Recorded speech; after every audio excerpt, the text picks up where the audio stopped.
On a tous envie d'être authentique au travail sans se faire virer. Charlie Winner vous donne des conseils dans l'open space de votre vie. Charlie Winner.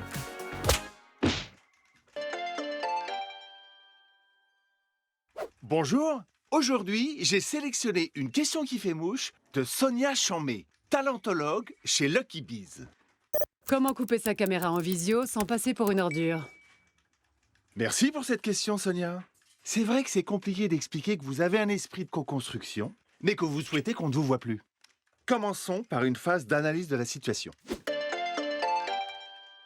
En visioconférence, les gens vous voient. Et quand vous prenez la parole, ils vous voient en gros plan. Et c'est surtout pas à ce moment-là qu'il faut penser à votre nez.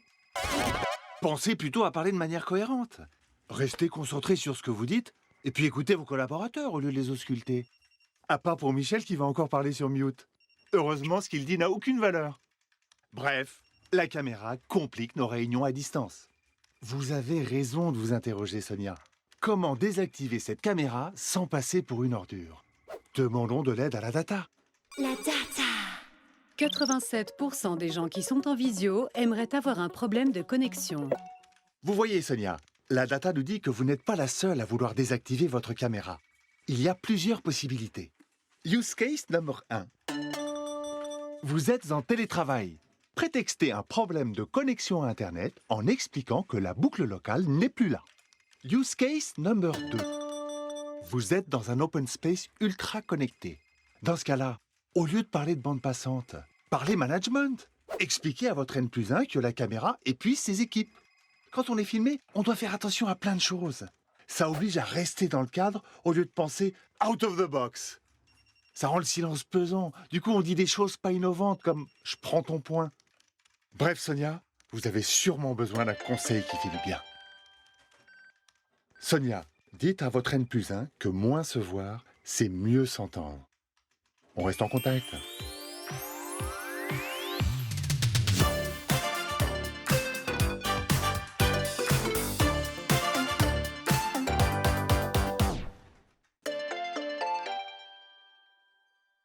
Bonjour.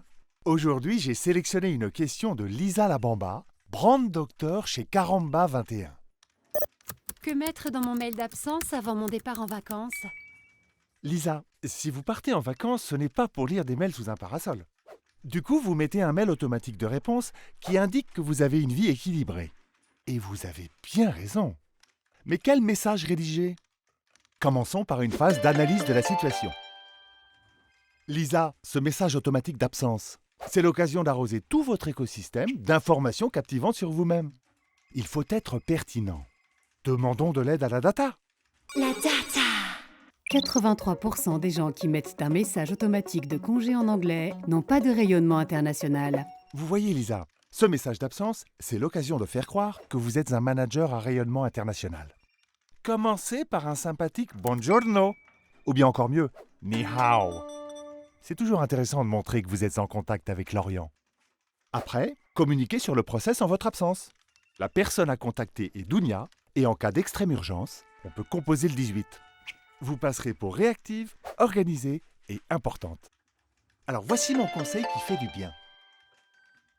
Une fois que votre message d'absence est paramétré, n'hésitez pas à vous auto-envoyer un mail pour vérifier que ça fonctionne. Et surtout, pour avoir le kiff de ce dernier step avant le sable chaud. Lisa, on reste en contact.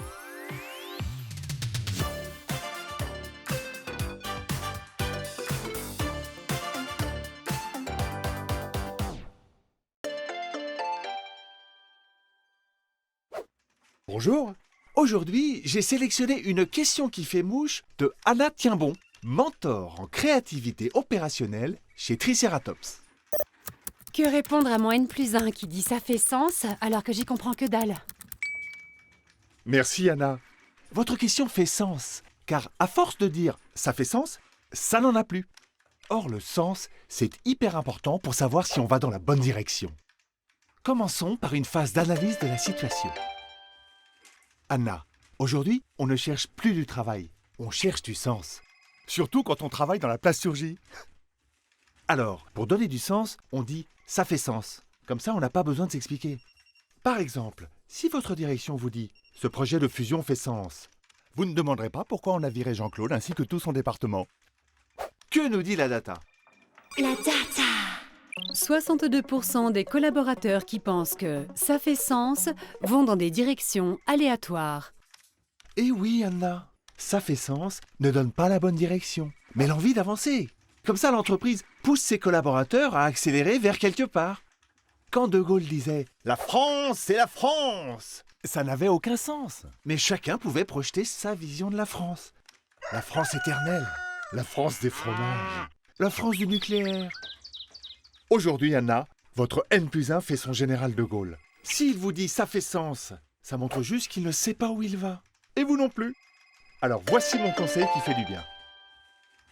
Chère Anna, profitez de ce non-sens partagé pour lui dire que vous êtes en phase. Rentrez chez vous trouver du sens. Lisez du Spinoza. Mangez un tiramisu. On reste en contact.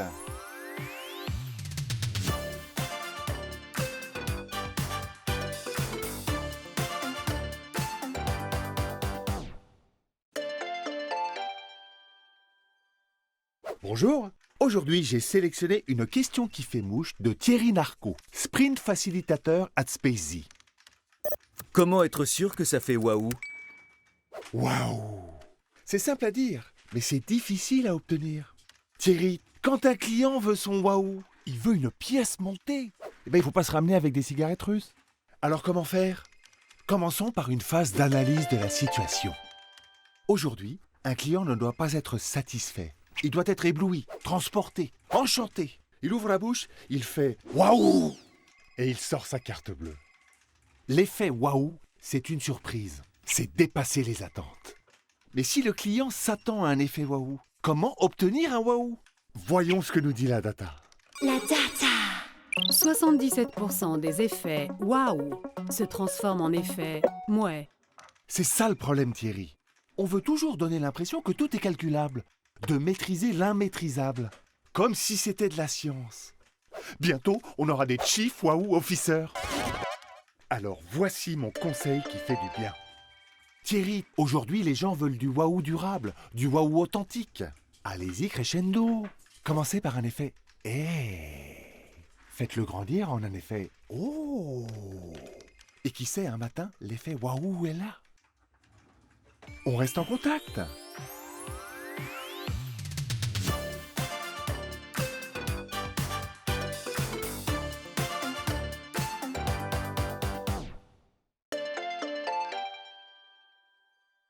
Bonjour.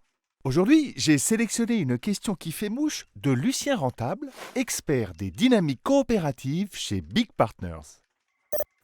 Comment raconter ses vacances à la cafette quand on est parti à Vierzon? Je comprends votre peur, Lucien. À la rentrée, chacun raconte ses vacances dans un tour de table à la cafette. Et même si le stage de kitesurf au Brésil de Marc ne vous intéresse pas, ce sera bientôt à votre tour de pitcher votre séjour. Alors, comment vendre du rêve avec Vierzon face à des collègues qui vous jugent? Procédons à une phase d'analyse de la situation. Aujourd'hui, dans l'Open Space, vous êtes évalué sur vos réussites pro et perso. Il faut réussir sa carrière, son gazpacho et ses vacances. L'objectif est de montrer que vous êtes plus heureux que les autres. Mais c'est pas facile car tout le monde a l'air très heureux. Alors demandons de l'aide à la data. La data. 98% des gens qui photographient leurs pieds sur le sable blanc sont en train de s'ennuyer. La data nous dit que raconter ses vacances est plus important que les vivre. Il vous faut donc des preuves de réussite de vos congés. Et c'est plus facile d'en rapporter de Bali que de Vierzon. Donc Lucien, il faut être inventif. Par exemple, expliquez à vos collègues que vous vous êtes reconnecté à la vie authentique en privilégiant l'esprit de famille. Les enfants ont pu profiter des dernières années de Tante Lucette. Le musée du tracteur de Vierzon, c'était juste énorme. Pauline a été chercher du lait à la ferme, les vaches étaient hyper bienveillantes. Et puis le temps orageux du centre Val-de-Loire vous a permis de dévorer les collections de la Pléiade. Redécouvrir le langage poétique de Rimbaud, c'est autre chose que de faire des zigzags tractés par un cerf-volant. Alors voici mon conseil qui fait du bien. Si Marc sort une photo de son dernier saut en kite, demandez-lui le bilan carbone de ses baignades au Brésil. Le TER Paris-Vierzon est un excellent atout pour votre marketing personnel. Lucien, on reste en contact.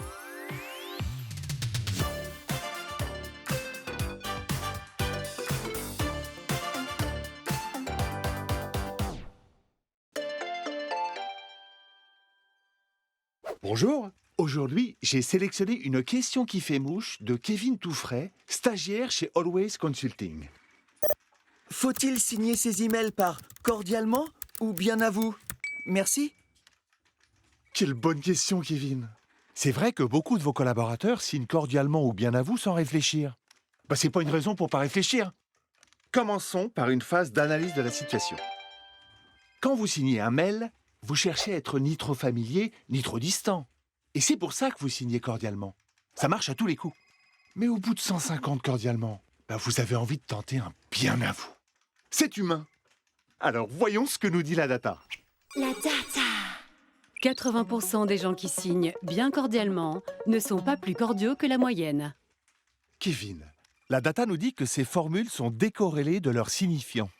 Ça veut dire qu'elles ne veulent plus rien dire. Et c'est bien dommage, car cordialement vient du latin cordialis, qui veut dire qui vient du fond du cœur. Au Moyen-Âge, on ne le disait qu'à ses amis, qu'on comptait sur les doigts de la main et pas sur Facebook. Aujourd'hui, on ne met plus le fond de notre cœur dans nos mails. Et c'est pour ça que cordialement s'écrit souvent CDT. Et bien à vous, BAV. D'ailleurs, lorsque vous signez bien à vous, vous n'êtes pas bien à lui. Vous voulez juste envoyer votre mail et manger une chouquette. Alors voici mon conseil qui fait du bien. Kevin, conservez votre formule de politesse habituelle. Et si un jour vous voulez vraiment marquer le coup, allez-y franco de port, à tout petit bonhomme ou salutations disruptives. On reste en contact.